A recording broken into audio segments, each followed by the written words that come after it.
1장 개혁이 요구되는 이유. 하나님의 영광을 위하여. 우리의 일생은 단 한 번만 주어질 뿐이다.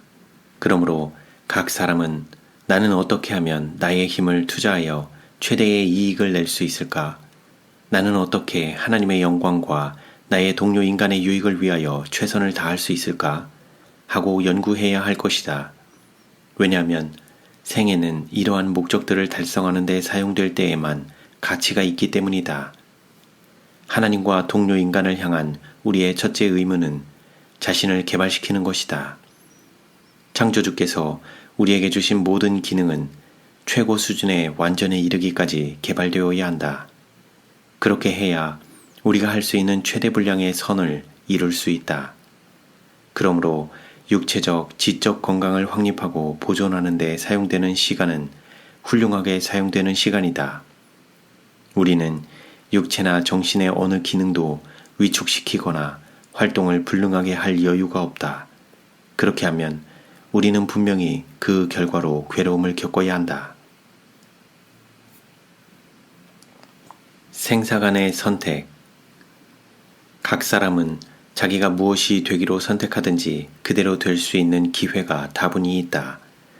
이 생의 축복과 또한 영원한 축복들이 그 손이 닿는 범위 안에 있다. 사람은 매 발걸음마다 새의 힘을 얻으며 가치 있는 성품을 견고하게 쌓아 올릴 수 있다.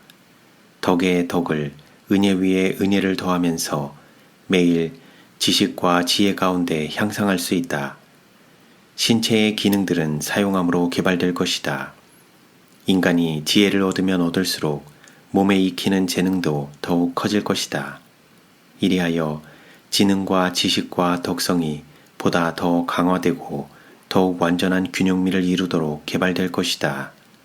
한편 사람은 자기의 능력을 사용하지 않으므로 녹슬어 없어지게 하거나 혹은 악한 습관과 자제의 부족 또는 도덕적, 신앙적 원기의 부족으로 나쁜 길로 빠지게 될 여지가 있다. 그리하여 그의 성향은 아래로 떨어지고 그는 하나님의 율법과 건강법칙에 불순종한다. 식욕이 그를 정복하고 개인적인 기호가 그를 휩쓸어간다.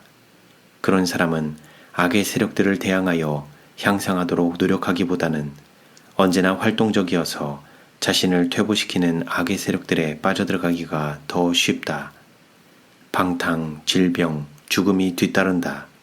이것이 바로 하나님의 사업과 인류를 위하여 유용하였을 뻔한 많은 사람들의 역사이다. 완전을 추구함.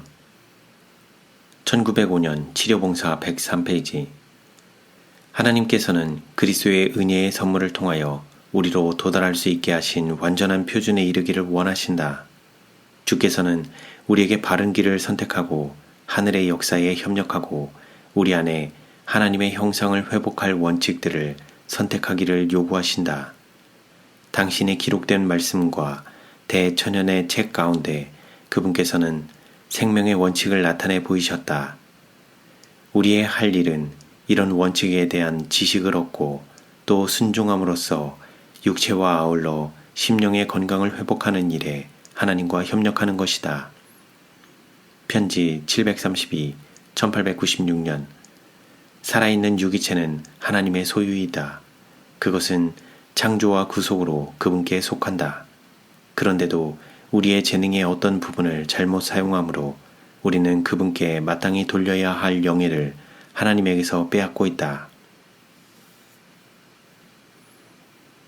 순종의 문제. 깨끗하고 순결하고 건강한 몸을 하나님께 바쳐야 할 의무들이 우리에게 있음을 이해하지 못한다. 살아있는 기계를 돌보지 못하는 것은 창조주께 대한 모욕이다. 거룩하게 제정된 법칙이 있는데 만일 준수되기만 한다면 질병과 요절에서 인간을 지켜줄 것이다. 우리가 주님의 축복을 좀 더 누리지 못하는 이유의 하나는 주님께서 우리에게 주시기를 기뻐하신 생명과 건강에 관한 법칙에 주의하지 않기 때문이다. 하나님께서는 도덕적인 법칙은 물론이요 육체의 법칙도 세우신 분이다. 그분의 법칙은 사람에게 주신 모든 신경과 모든 근육과 모든 기관에 그분의 손으로 친히 기록되었다. 사람을 지으신 창조주께서 우리 몸에 살아있는 기관들을 배열하셨다. 모든 기능은 놀랍고도 지혜롭게 지음을 받았다.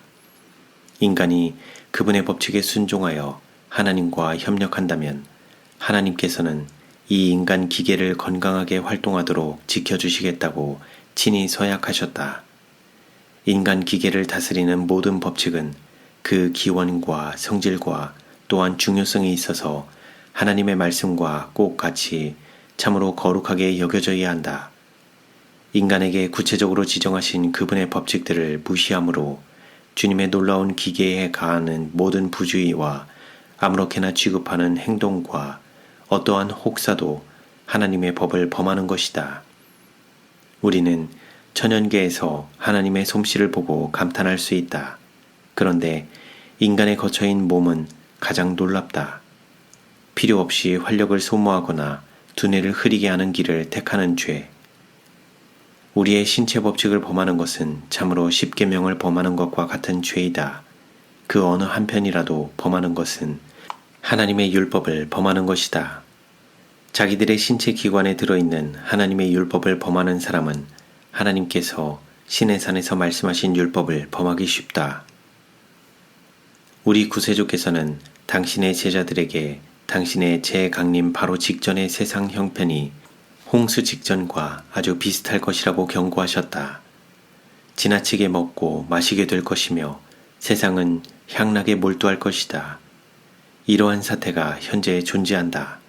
세상은 주로 식욕의 방종에 몰두한다. 그리하여 세상 풍속을 따르려는 기질은 부패된 습관, 우리를 운명지어진 소돔의 거민과 더욱 같아지게 하는 습관의 속박으로 우리를 이끌어갈 것이다.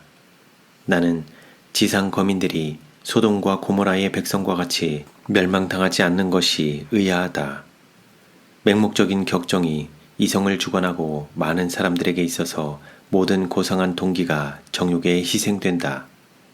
몸을 건강한 상태로 보존하는 것, 그리하여 살아있는 기계의 각 부분이 조화되게 행동할 수 있도록 하는 것이 우리 생애의 한 연구가 되어야 할 것이다. 하나님의 자녀들은 병든 몸이나 또는 균형지지 않은 정신을 가지고 하나님을 영화롭게 할 수 없다. 먹는 일에나 마시는 일에 있어서 어떤 종류의 부절제로 방종하는 사람들은 그들의 육체적인 힘을 낭비하며 도덕적인 능력을 약화시키는 사람들이다. 천연 법칙도 하나님의 법인 이상 이 법을 주의 깊게 연구하는 것은 분명히 우리의 의무이다. 우리는 자신의 신체에 관한 요구들을 연구하여 그것들에 순응할 것이다. 이것들을 모른다는 것은 죄이다. 고의적인 무지는 죄를 증가시킨다. 너희 몸이 그리스도의 지체인 줄을 알지 못하느냐?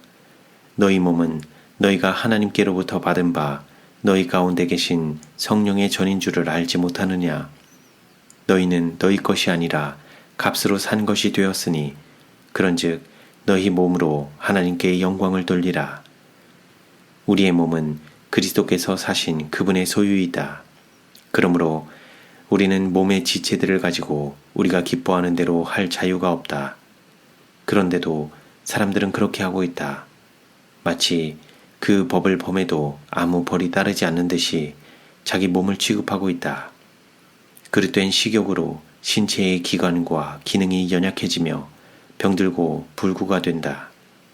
사단은 자기 자신의 그럴듯한 유혹으로 일으킨 이 결과들을 가지고 하나님을 모독한다. 사단은 그리스도께서 그 소유로 사신 인간의 몸을 하나님 앞에 제시하며 조물주를 대표한다는 사람이 이렇게도 꼴사나운가? 라고 한다. 사람이 자기 신체에 대하여 죄를 지어 자기 길을 부패케 하였으므로 하나님께서 수치를 당하신다. 참으로 회개한다면 남녀들은 하나님께서 제정해 주신 생명의 법칙들을 양심적으로 존중할 것이며 그리하여 육체적, 정신적, 도덕적 허약을 피하려고 애쓸 것이다. 이 법칙에 순종하는 것을 개인의 의무로 삼지 않으면 안 된다. 우리 자신은 법칙을 범한 불행을 당하지 않으면 안 된다. 우리는 하나님께 우리의 습관과 행실에 대하여 답변하지 않으면 안 된다. 그러므로 우리가 할 질문은 세상이 어떻게 말하느냐가 아니라 오히려 그리스도인이라고 주장하는 내가 하나님께서 나에게 주신 거처를 어떻게 취급할 것인가, 또 내가 내 몸을 성령께서 거하시는 전으로 보존함으로 나의 현세적 영적 유익을 최고로 도모할 것인가, 아니면 세상적인 생각과 행습에 내 자신을 희생시킬 것인가가 되어야 할 것이다.